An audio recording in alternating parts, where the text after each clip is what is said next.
गुरुर्ब्रह्मा गुरुर्विष्णु गुरुर्देवो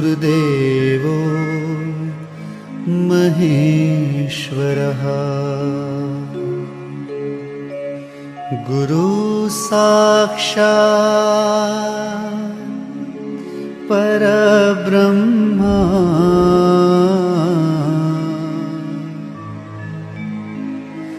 तस्मै श्री गुरुवे नमः। હેલો વિદ્યાર્થી મિત્રો, ગુડ મોર્નિંગ. કેમ છો? આપણો જે બીજો વિભાગ છે સેક્રેટરીયલ પ્રેક્ટિસ તે જોઈ રહ્યા છે. એનું આપણે ચેપ્ટર નંબર 4 એટલે કે આવેદન પત્ર આપણે જોઈ રહ્યા છે. હવે આવેદન પત્ર જે આપણે જોઈ રહ્યા છે એની અંદર આજે આપણે સ્વાધ્યાયની સમજૂતી જોવા છે. આપણું ચેપ્ટર પૂર્ણ થઈ ગયું છે. આજે આવેદન પત્ર કોને કહેવાય, એની અર્થ, એનો વ્યાખ્યા, એની લક્ષણો, એનું મહત્વ, એની અંદર કઈ કઈ કલમો છે તે એ કલમોમાં ફેરફાર કરવો, આ બધી જ બાબતો આપણે જોઈ લીધી. આજે હવે સ્વાધ્યાયની શરૂઆત કરીશું આપણે. સૌથી પહેલું આપણું જે છે પ્રશ્ન 1, જે નીચેના પ્રશ્નોનો જવાબનો સાચો વિકલ્પ પસંદ કરીને લખો. સાચો વિકલ્પ પસંદ કરીને લખવાનો હોય છે એના આપણે પ્રશ્નો જોઈશું. જેમાં સૌથી પહેલું છે આવેદનપત્ર એક કેવો દસ્તાવેજ છે? તો આવેદનપત્ર કેવો દસ્તાવેજ છે? મુખ્ય દસ્તાવેજ છે. એટલે આનો જવાબ આવશે સી, મુખ્ય દસ્તાવેજ. બીજો પ્રશ્ન છે કંપનીના નામના સંબંધમાં નીચેનામાંથી કઈ બાબત સાચી નથી? સાચી નથી એ છે, જુઓ, હયાત કંપની ન હોવું જોઈએ એ સાચું છે.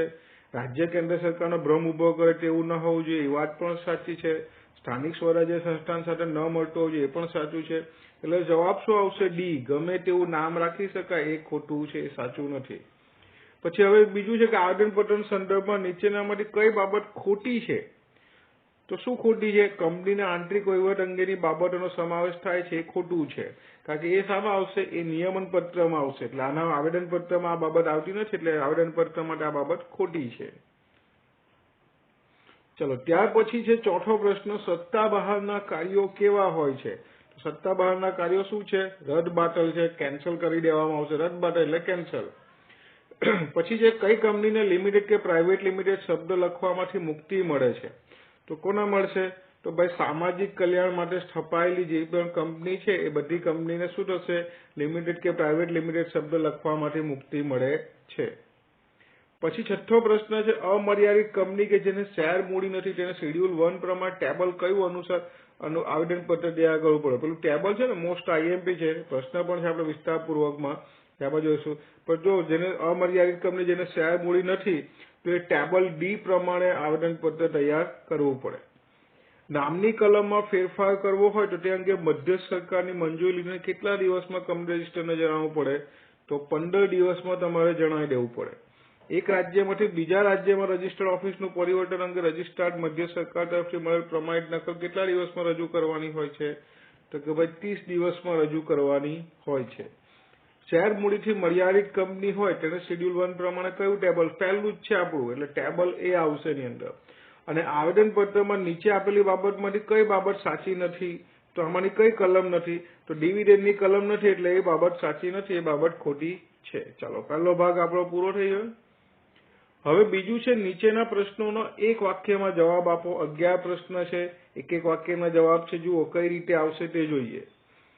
તો 1 by 1 જોતા જઈશું. જેમાં પહેલું છે કે ભાઈ જાહેર જનતાને કંપની સાથે પત્ર વ્યવહાર કરવો હોય તો ક્યાં કરશે? તો એ રજિસ્ટર્ડ ઓફિસમાં કરશે. કંપની જે રજિસ્ટર્ડ ઓફિસ હોય ત્યાં કરશે. પછી નામના અંતે કઈ કંપનીએ લિમિટેડ લખવું પડે? તો નામના અંતે જાહેર કંપની હોય ને એને લિમિટેડ લખવું પડે. કઈ કંપનીએ નામના અંતે પ્રાઇવેટ લિમિટેડ લખવું પડે? તો ખાનગી કંપની હોય ને, ખાનગી કંપની એના નામના અંતે પ્રાઇવેટ લિમિટેડ લખવું પડે. કંપનીનું અદાલતી કાર્ય કયા આધારે નક્કી થાય? તો એનું રજિસ્ટર્ડ ઓફિસ જ્યાં હોય ને તેના આધારે નક્કી થશે અદાલતી કાર્યક્ષેત્ર.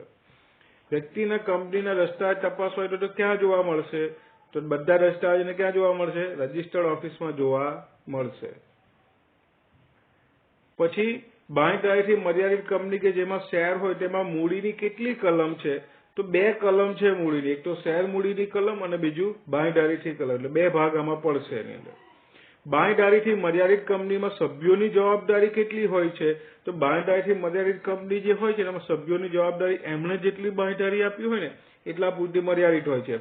જેમ કે કોઈ 10 લાખ રૂપિયા રોકેલા તો 10 લાખ રૂપિયા જેટલી મર્યાદિત થઈ જાય, એની બંધાઈ જાય કે આટલી જ બસ એમ.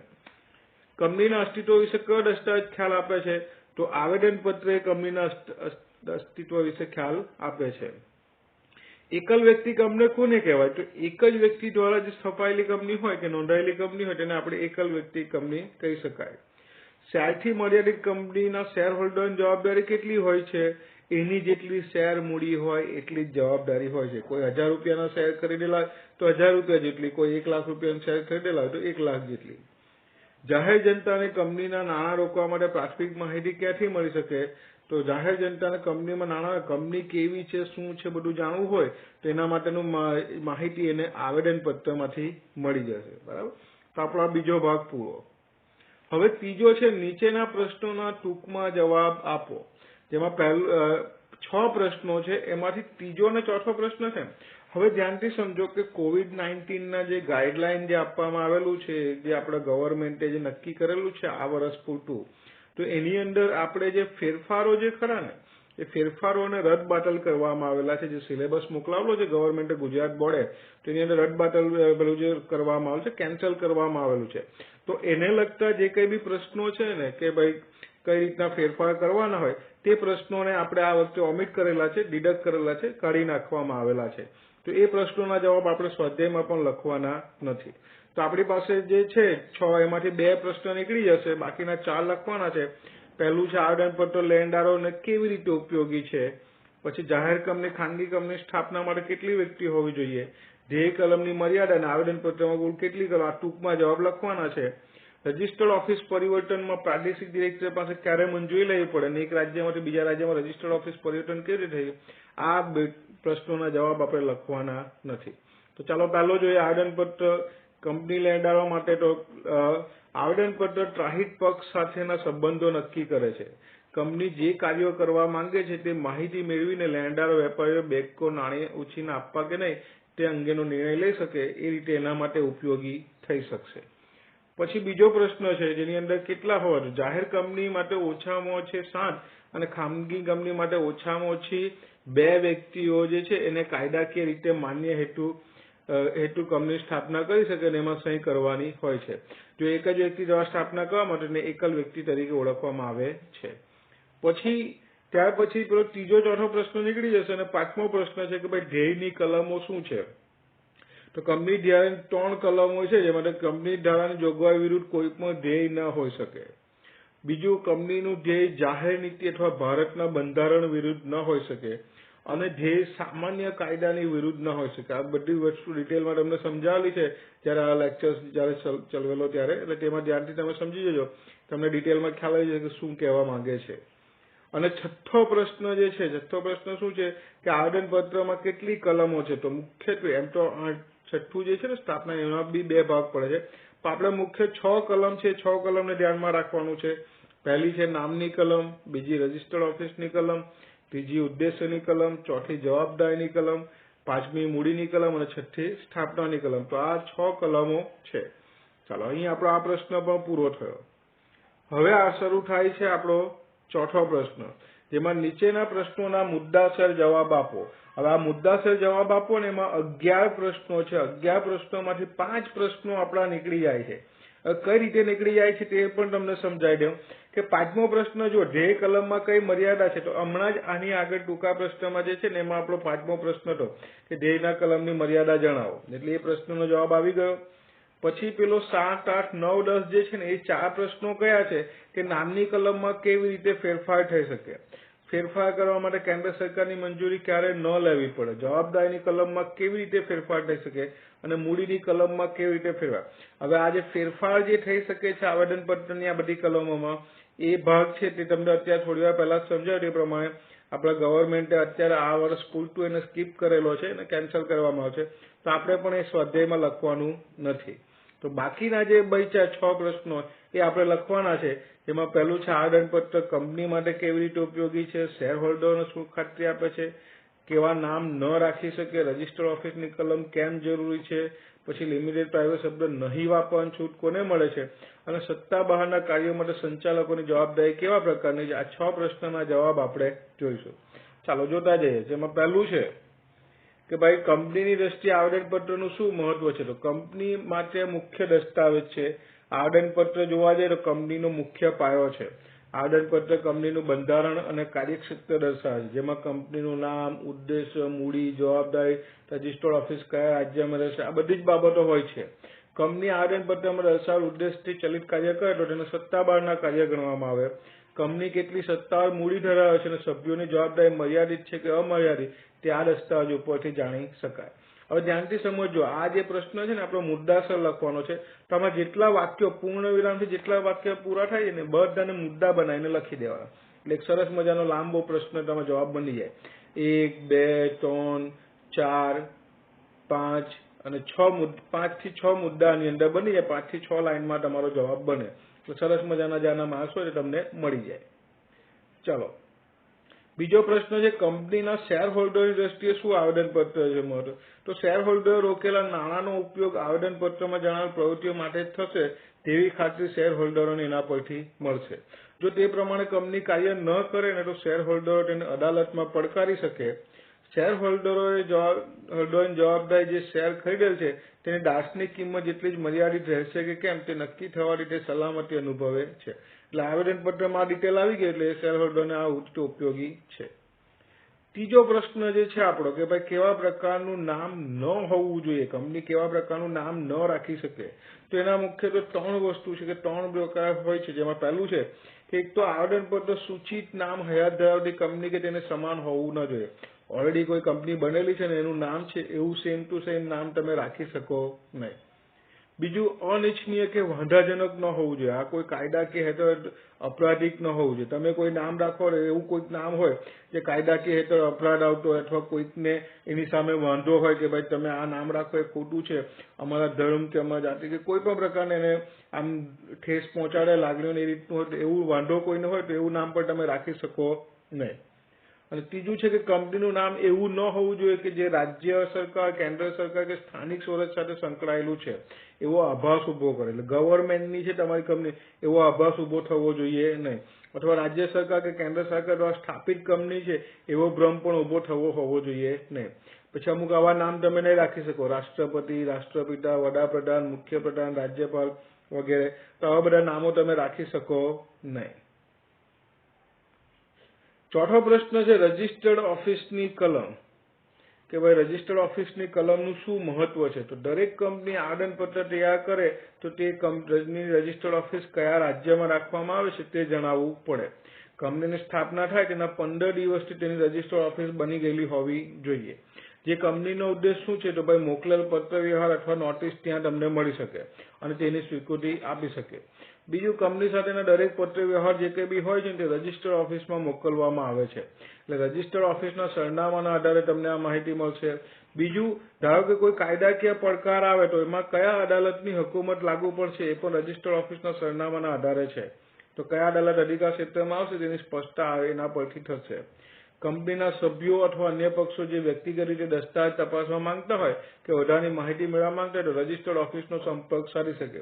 કોઈ પણ કંપનીનું આવેદનપત્ર જેવી કઈ બી માહિતી મેળવવી, દસ્તાવેજ ચેક કરવો હોય કોઈએ તો એ ક્યાંથી એને બધા દસ્તાવેજ મળી જવા જોઈએ? રજિસ્ટર્ડ ઓફિસથી મળી જવા જોઈએ.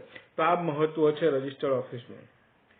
પછી આગળનો 5મો પ્રશ્ન આપણે કેન્સલ કર્યો છે ધ્યેયની કલમની મર્યાદા વાળો. 6થો પ્રશ્ન છે કે ભાઈ કોણે પેલું લિમિટેડ ને પ્રાઇવેટ લિમિટેડ વાળું કોણે મુક્તિ મળે અને કઈ રીતનું હોય છે. તો ભાઈ જાહેર કંપનીએ નામના અંતે લિમિટેડ લખવું પડે અને ખાનગી કંપનીએ પ્રાઇવેટ લિમિટેડ લખવું પડે. તો કોને છૂટ મળે છે આમાંથી? તો કળા, વિજ્ઞાન, સંશોધન, સામાજિક કલ્યાણ, ધર્મ, દાન આ બધા માટે જે કંઈ બી કંપની સ્થપાયેલી હોય ને એનો કંપનીનો ઉદ્દેશ્ય નફો હોતો નથી પણ એક સામાજિક સેવા છે. તો આવી કંપની નફો કરીને ડિવિડન્ડ વહેંચણી નહીં કરનારને લિમિટેડ કે પ્રાઇવેટ લિમિટેડ શબ્દ લખવામાંથી મુક્તિ મળે છે. ચાલો ત્યાર પછી આપણે 7, 8, 9, 10 4 પ્રશ્નો છે. 4 પ્રશ્નોમાંથી તમને મેં મુક્તિ આપી છે આ વખતે લખવાની, કારણ કે આપણા સિલેબસમાંથી એક જ થઈ રહ્યું છે. તો સીધો 11મા પ્રશ્ન પર જઈશું આપણે. 11મો પ્રશ્ન જે છે એટલે કે ભાઈ સત્તા બહારના કાર્યો માટે કઈ રીતના જવાબદાર ઠરે, તો ભાઈ સંચાલકો આવા કાર્ય માટે વ્યક્તિગત રીતે જવાબદાર બની શકે. બીજું, સત્તા બહારના જે કાર્યો છે એને અદાલતમાં કેસ કરીને આવા કાર્યો રોકવામાં આવે છે. સત્તા બહારના જેટલા બી કાર્યો છે બધાને રદબાતલ એટલે કે કેન્સલ કરી શકાય છે. કંપનીના કર્મચારી દ્વારા કરવામાં સત્તા બહારના જો કાર્યો હોય તેના માટે કંપની પણ જવાબદાર બને છે. અને સત્તા બહારના કાર્યો માટે સંચાલકો ટ્રાહિટ પક્ષ માટે જવાબદાર ઠરે છે. તો આ રીતે સત્તા બહારના કાર્યો માટે જવાબદારી ઉત્પન્ન થાય છે. બરાબર છે. તો એ મુદ્દાસર પૂરો થઈ ગયો. હવે આપણો જે છે છેલ્લો ભાગ એટલે કે નીચેના પ્રશ્નોનો વિસ્તારપૂર્વક જવાબ આપો. હવે આની અંદર 6 પ્રશ્નો છે ને એમાં 5મો પ્રશ્ન જુઓ, ટૂંકનોંધ લખો. હવે આમાં 6 ટૂંકનોંધ છે. હવે એ બધા વિશે નોર્મલી કોઈને કોઈ પ્રશ્નની અંદર આપણે એનો જવાબ મેળવી જ ચૂકેલા છે, તો આના વિશે ટૂંકનોંધ લખવામાં આપણે સમય નથી બગાડવો.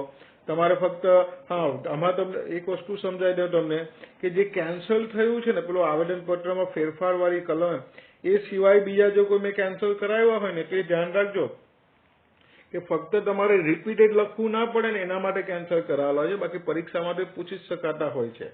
તો એ ટૂંકનોંધ તરીકે આ 6 માંથી કોઈ બી ટૂંકનોંધ હું તમને પૂછી તો શકીશ એક્ઝામની અંદર, પણ આપણે નોટબુકમાં લખવો નથી એટલો સમય બગાડવાનો નથી એટલા માટે કેન્સલ કરું છું. બાકીના 5 પ્રશ્નો લખવાના છે તે જોઈએ. જેમાં પહેલું છે આવેદનપત્રનો અર્થ આપી તેના લક્ષણ જણાવો, એની વ્યાખ્યા જણાવી, મહત્વ સમજાવો, કઈ કલમોનો સમાવેશ કરે તેને ટૂંકમાં જણાવો, સત્તા બહારના કાર્યો કોને કહેવાય તેની શું અસરો છે, અને મોસ્ટ આઈએમપી કંપનીના પ્રકાર જાણે કયા પ્રકારનો આવેદનપત્રનું ટેબલ લાગુ પડશે તે જણાવો. ચાલો જોતા જઈએ બધું. સૌથી પહેલા જેમાં પહેલું છે આવેદનપત્રનો અર્થ અને એને લક્ષણો જોવાના છે. તો આવેદનપત્ર કંપનીનો મૂળભૂત દસ્તાવેજ છે જે કંપનીનું કાર્યક્ષેત્ર નક્કી કરે છે. આવેદનપત્રનો ઉદ્દેશ શું હોય છે? શેરધારકો, લેણદારો અને કંપની સાથે સંબંધ ધરાવતા પક્ષકારોને કંપનીના ધ્યેય અંગે માહિતી આપવાનો છે. આવેદનપત્ર કંપનીનો એક ખૂબ જ મહત્વનો દસ્તાવેજ છે જેમાં અમુક ચોક્કસ નામની અમુક રાજ્યમાં આવેલી અમુક શેર મૂડી ધરાવતી સભ્યોને નક્કી કરેલી જવાબદારી અને નિશ્ચિત ઉદ્દેશ્ય માટે તેમાં સહી કરનાર દ્વારા છપાયેલી કંપનીનું સૂચન કરે છે. અને લક્ષણોની વાત કરીએ તો 6 લક્ષણો છે. એક તો કંપનીનો મૂળભૂત દસ્તાવેજ છે, કંપનીના ઉદ્દેશ્ય જણાવે, તે બાહ્ય પક્ષકારો માટે ઉપયોગી છે. આવેદનપત્ર કંપનીના અસ્તિત્વ વિશે અને રજિસ્ટર ઓફિસની માહિતી આપે, એમાં ફેરફાર કરવું ખૂબ મુશ્કેલ છે અને કંપનીનું બંધારણ દર્શાવશે. તો આ મુખ્ય 6 લક્ષણો છે. એટલે આ રીતે અર્થ અને એના લક્ષણો આવી જશે. બીજો પ્રશ્ન છે વ્યાખ્યા અને મહત્વ. તો આવેદનપત્ર એટલે કંપની ધારા 2013 અથવા અગાઉના કંપની ધારા મુજબ ઘડેલું અથવા વખત જોગવાઈને આધીન રહીને ફેરફારો કર્યા મુજબનું આવેદનપત્ર. બીજું લોર્ડ કેન્સે પણ જણાવેલી છે એની વ્યાખ્યા. તો લોર્ડ કેન્સે શું એની વ્યાખ્યા જણાવી છે કે આવેદનપત્ર એ કંપનીનું બંધારણ છે જે કાયદા હેઠળ સ્થપાયેલી કંપનીના અધિકારીઓની મર્યાદા દર્શાવે છે. અને મહત્વ 4 છે. એક તો કંપની માટે શું છે? તો એ મુખ્ય દસ્તાવેજ જે બંધારણ નક્કી કરે. કંપનીના લેણદાર અને વેપારીઓ માટે એવો સંબંધ નક્કી કરે કે જેના આધારે નાણાં આપવા કે નહીં તે નક્કી થાય. શેર હોલ્ડરો માટે શું છે? કંપનીનું કાર્યક્ષેત્ર નક્કી થાય છે, એના લીધે શેર હોલ્ડરોના નાણાં ક્યાં વાપરવાના છે તેનો એમને ખ્યાલ આવે. અને જાહેર જનતા માટે આવેદનપત્ર જાહેર જનતાને શું મતલબ? ભાઈ કંપની વિશે જે કઈ બી માહિતી મેળવીએ તે આવેદનપત્રથી માહિતી મેળવી શકે. આ રીતે મહત્વ છે. ત્રીજો પ્રશ્ન છે કલમોને ટૂંકમાં સમજાવવાનો છે. તો 6 કલમને ટૂંકમાં સમજાવેલી છે. જુઓ આપ અને પેલો જે આ પ્રકરણમાં તમે શું શીખ્યા ને એમાં ટૂંકમાં બધી માહિતી આપી દીધી છે. એમાંથી લેવામાં આવેલું છે કે ભાઈ નામની કલમ 6 કલમ છે. તો કઈ કલમ? નામની કલમ. તેમાં દરેક કંપની માટે નામ ફરજિયાત છે. બીજી કંપની સમાન ન હોવું જોઈએ. રાજ્ય સરકાર કેન્દ્ર સરકારનો આભાસ ઉભો થાય તેવું ન હોવું જોઈએ. ને જાહેર કંપની લિમિટેડ ને ખાનગી કંપની પ્રાઇવેટ લિમિટેડ લખવું પડે. રજિસ્ટર ઓફિસની વાત કરો, કંપનીના પત્ર વ્યવહાર અન્ય વ્યવહારો માટે ઓફિસ કયા રાજ્યમાં છે તે દર્શાવવું પડે. ધ્યેય માટે વાત કરો, સૌથી અગત્યની કલમ જોગવાઈઓની વિરુદ્ધ ગેરકાયદેસર કાર્ય ન હોવું જોઈએ અને જો કાર્યક્ષેત્ર બહારનું કાર્ય કરવામાં આવે તો સત્તા બહારનું કાર્ય ગણવામાં આવશે. પછી જવાબદારીની વાત છે તો 3 રીતે છે. એક તો શેર મૂડી દ્વારા મર્યાદિત હોય તો એ પ્રમાણે જવાબદારી આવે, ભાગીદારી દ્વારા મર્યાદિત હોય તો એ પ્રમાણે જવાબદારી આવે, અથવા તો અમર્યાદિત જવાબદારી કંપની આવી શકે. તે પ્રમાણે એનો નિર્ણય લેવાશે. મૂડીની કલમ, કેટલી મૂડી છે, શેર મૂડી હોય તો શેર મૂડી જે વિભાજિત છે તો કેટલા શેરોમાં વિભાજિત છે એ પણ દર્શાવવાનું આવશે. અને છેલ્લું સ્થાપનાની કલમ છે. આને સંઘની કલમ, જોડાણની કલમ કે ભરણાની કલમ તરીકે પણ ઓળખવામાં આવે છે, જેમાં સ્થાપકોએ સાક્ષીની સામે સહી કરવાની હોય છે. જાહેર કંપની હોય તો ઓછામાં ઓછી 7 અને ખાનગી કંપની તો ઓછામાં ઓછા 2 વ્યક્તિઓ આમાં હોવા જોઈએ, એમની સહી હોવી જોઈએ. ચાલો ત્યાં ભાઈ ચોથું છે કે ભાઈ સત્તા બહારના કાર્યો કોને કહી શકાય અને શું એની અસરો છે. તો કંપનીના આવેદનપત્રમાં જે ધ્યેય નક્કી કરેલું હોય તેના જ કાર્યક્ષેત્રમાં રહીને કાર્ય કરવાનું. જો એના સિવાયનું ઉદ્દેશ્યનું કાર્ય કરી શકતા નથી અને જો આવા કાર્ય કરે તો એને સત્તા બહારના કાર્ય ગણવામાં અને રદ બાતલ એટલે કેન્સલ કરવામાં આવશે. હવે સત્તા બહારના કાર્ય કોઈ પણ પ્રકારના કાનૂની સંબંધ ઉભા કરતા નથી. એટલે એ સિદ્ધાંત મુજબ કંપનીના સભ્યો શેર હોલ્ડર સર્વાનુમત ધરાવતા હોવા છતાં ઉદ્દેશ્ય બહારના કાર્યોને સર્વાનુમતે બહાલી આપી શકતા નથી. જો સત્તા બહારના કાર્યો કરવામાં આવે તો નીચે પ્રમાણની અસર થાય. કઈ કઈ અસરો થશે? તો સંચાલકો આવા કાર્યો માટે વ્યક્તિગત જવાબદાર બને, જે આપણે ઓલરેડી જોઈ ચૂક્યા છે. અદાલત આવા કાર્ય કેન્સલ કરી શકે છે, રોકી શકે છે. સત્તા બહારના જેટલા પણ કરારો છે, જે કોન્ટ્રાક્ટ કરવામાં આવશે, બધા રદબાતલ કેન્સલ કરવામાં આવશે. કંપનીના કર્મચારી દ્વારા જો આ કરવામાં આવે તો એના માટે પણ કંપની જવાબદાર બને છે. અને સત્તા બહારના કાર્યો માટે સંચાલકો ત્રાહિત પક્ષ માટે જવાબદાર ઠરે છે. બરાબર છે. તો આ રીતે સત્તા બહારના કાર્યો કહી શકાય અને તેની અસરો છે. હવે પાંચમો પ્રશ્ન શું હતો આપણો, જેની અંદર બધા વિશે બધી કલમો 6 કલમો 6 કલમની ટૂંકનો નથી, આપણે પેલી 6 કલમને ટૂંકમાં પણ સમજી લીધી છે અને એની બાકીની ડિટેલ્સ પણ આપણે સમજેલા છે, એટલે એને આપણે લખતા નથી અને કેન્સલ કરેલું છે. છઠ્ઠો પ્રશ્ન જે છે, કંપનીનો પ્રકાર જણાવી એનું આવેદનપત્રનું ટેબલ, આ મોસ્ટ આઈએમપી, જેમાં આ પ્રમાણે જ લખાયેલું હોવું જોઈએ તો તમને પૂરા 5 માર્ક મળે. શું છે? શરૂઆત ક્યાંથી કરવાની? ઉપર પેલો પેરેગ્રાફ છે ત્યાંથી, કે નવા કંપની ધારા 2013 પ્રમાણે આવેદનપત્ર તૈયાર કરવાનું હોય, જેમાં શિડ્યુલ 1 જે આપેલું છે એના પ્રમાણે વિવિધ પ્રકારના ટેબલ આપેલા છે. તો આ મોસ્ટ આઈએમપી સમજો. પહેલું શું છે? શેર મૂડીથી મર્યાદિત કંપની, તો એને ટેબલ એ લાગશે. બીજું, બાંયધરીથી મર્યાદિત જવાબદારી કંપની, જેને શેર મૂડી નથી, તો ટેબલ બી. બાંયધરીથી જ મર્યાદિત જવાબદારી કંપની, પણ જેને શેર હોય એટલે કે જેને શેર બહાર પાડ્યા હોય તો એને ટેબલ સી. અમર્યાદિત જવાબદારી કંપની કે જેને શેર મૂડી નથી, તો એને ટેબલ ડી પ્રમાણે આવેદનપત્ર તૈયાર કરવાનું. અને અમર્યાદિત જવાબદારી કંપની કે જેને શેર હોય તો એને ટેબલ ઈ પ્રમાણે આવેદનપત્ર તૈયાર કરવું પડે. તો આ રીતે 5 અલગ અલગ કંપનીના પ્રકાર છે અને આ પ્રમાણે 5 અલગ અલગ ટેબલ છે, એને ધ્યાનમાં રાખીને એને આવેદનપત્ર તૈયાર કરવું પડે. આવેદનપત્ર કંપની ધારા ટેબલ ABCD જોગવાઈ મુજબનું છાપેલું, યોગ્ય ફકરામાં અનુક્રમ નંબર સાથેનું હોવું જોઈએ અને તેમાં જેટલા બી સભ્યો છે બધા સભ્યો એમની માટે જે જરૂરી સાક્ષી છે એ સાક્ષીઓની હાજરીમાં સહી કરેલી હોવી જોઈએ. તો આ પ્રમાણે આખું ટેબલ તૈયાર, આ પ્રમાણે આખું આવેદનપત્ર આપણું તૈયાર થશે. બરાબર છે. તો આ છઠ્ઠો પ્રશ્ન આપણે અહીં પૂર્ણ. આ રીતે છે મોસ્ટ આઈએમપી, ઘણી મોસ્ટલી પરીક્ષામાં પૂછાય છે. તો અહીં આપણું સ્વાધ્યાય પૂરું થાય છે.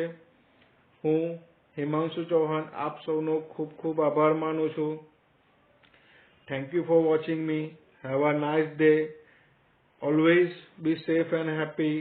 હરિઓમ. હંમેશા ખુશ અને સુરક્ષિત રહો. હરિઓમ.